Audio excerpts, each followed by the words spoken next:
Hi there, Stampers. It's Jen Pitta with By the Shore Stamping. It is day 11 of our 12 days of Fall for Holiday countdown, where we're counting down some fun holiday projects. You featuring product from the new holiday catalog.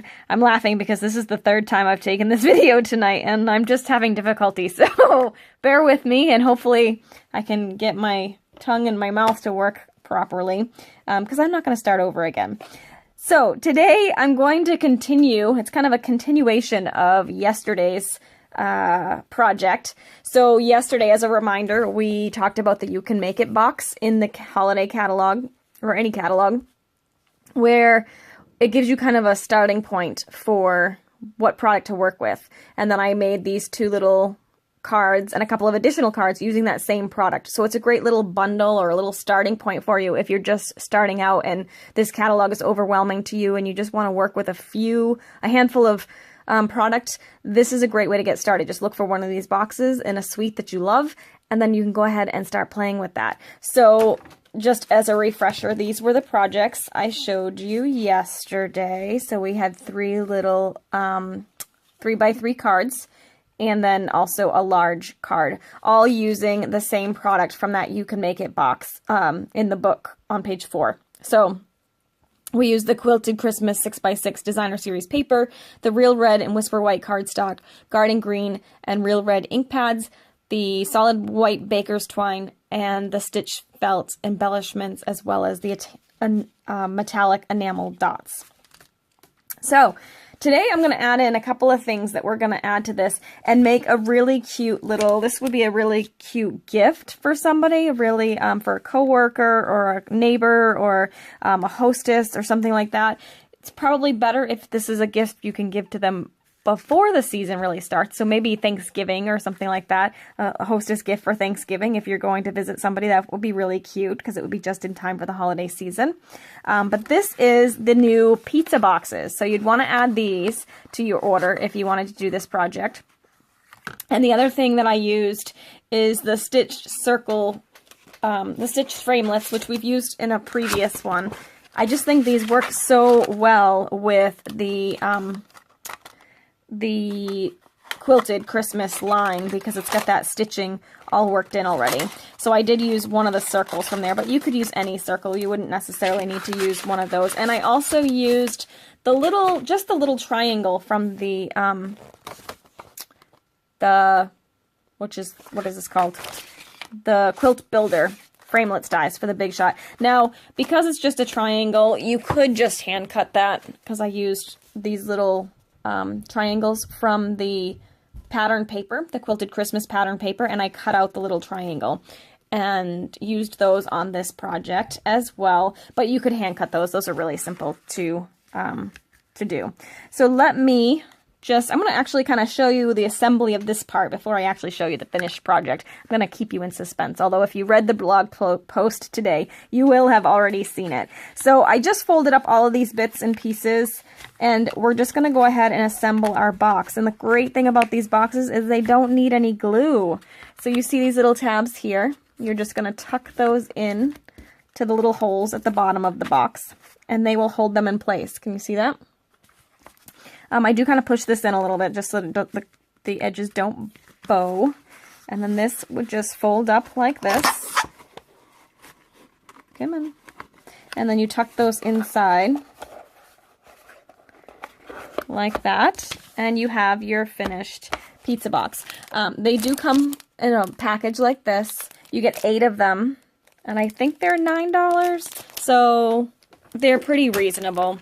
And this will hold the adorable little cards from the other day. So what I would do is I would order the 3x3 envelopes that we have in the holiday catalog, as well as the pizza boxes, and then we could make 2 of each of these using all the supplies we had from yesterday. We could make 2 of each of these little 3x3 cards, put in the envelopes to go with it, and you're just going to stick those right inside your little box with the little envelopes. How cute would that be, right?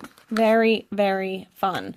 All right, so now what I'm going to do is I'm just going to go ahead and I've cut some paper from the quilted stack. So we were playing with that yesterday. I've got all sorts of little pieces and bits and whatnot here. So I'm using that again, and I'm just going to go ahead and I taped this pattern right to the top. And I made this match the card I made, the full-size card I made yesterday, too.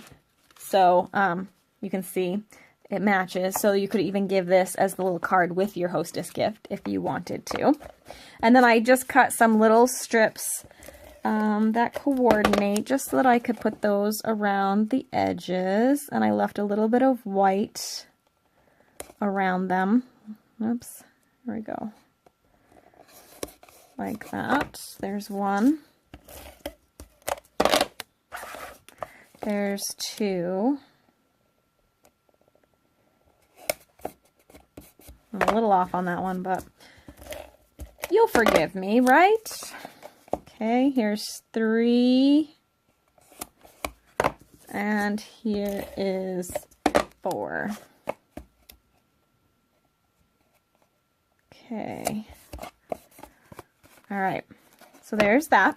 Now what I really wanted to show you today is that you can actually create a cover that will, here, let me show you the finished one. So we can actually make this little tidbit here and allow it to be able to be moved on and off. So I just created a little belly band. So that will slip right on and off the box.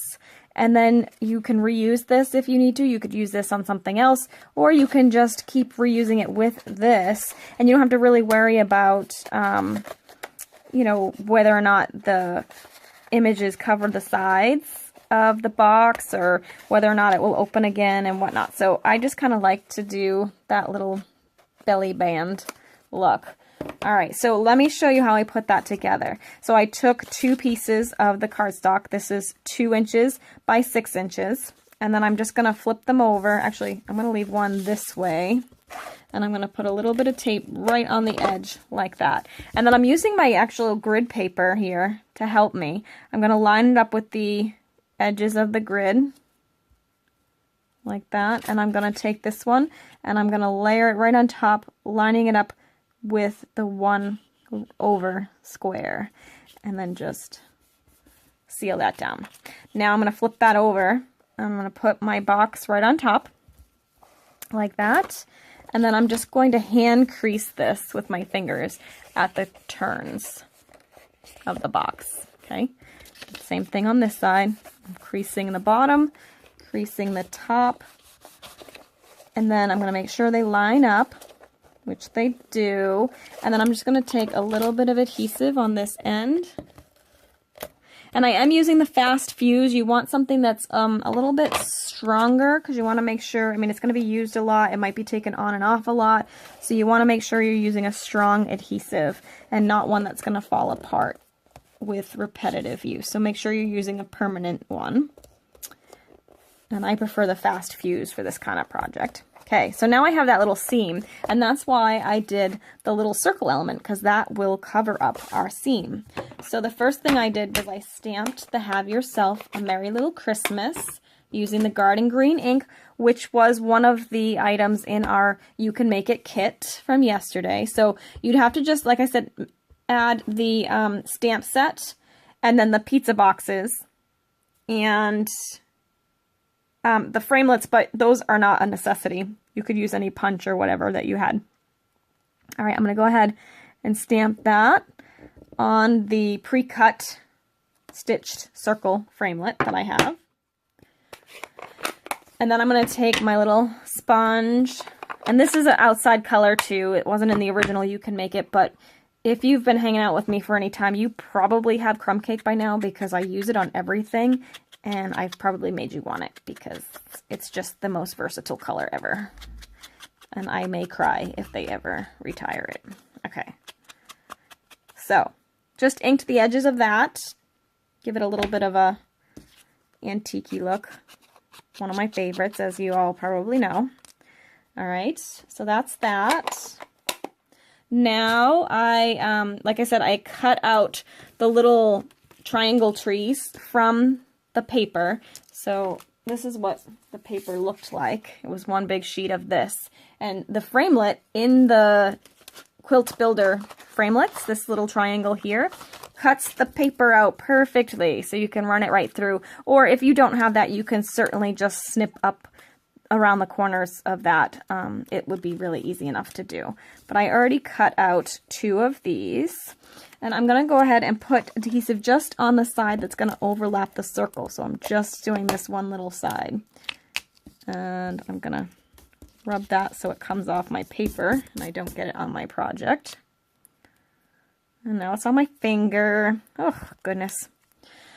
All right, I'm going to put that as close as I can to the letters without covering them. So there's one. And then I'm going to do the same thing with this, but I'm going to make it a little bit higher. So I'm just going to, well, it's kind of off the page a little bit this time. So I'm going to go ahead and do this. Actually, I think I covered.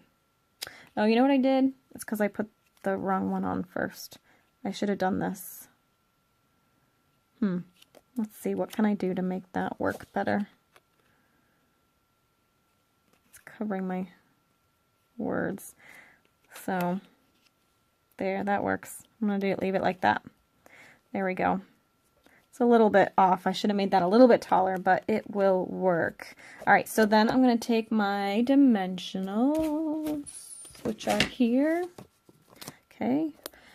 Put some, oops, you want to make sure you don't go too close to the edge because you do not want this sticky to stick to the red. You want to make sure it will all fit on the green because you have the belly band that slips on and off. So if you put it too close to the edge, it will get stuck to the red and then it won't come off. So you just want to be aware of that. So I'm going to take all of those off, and then I'm going to position that right over that seam so it covers that. And make sure it's all on the green, like that. And then I did take my little gold stars from the gold embellishments, and I put one at the top of each of those little trees. There's one, and there's 2. And then you have, oh, you know what? I forgot. I took a little tiny strip that was just left over. I cut a little banner end, snip in the center, and then we go corner to center, corner to center. Whoop, I missed. Didn't quite go to the center. There we go. And then I'm just going to put a little bit of tape on the bottom here. Sorry, am I making you dizzy? Stop that. And I'm going to tuck that under here and put it right under the letters. Yep. Having a rough one today. There we go. Okay. Put that there. Oh, and actually that's way longer than I need it to be. So I'm going to snip that and then I'll cut it again. So snip in the center.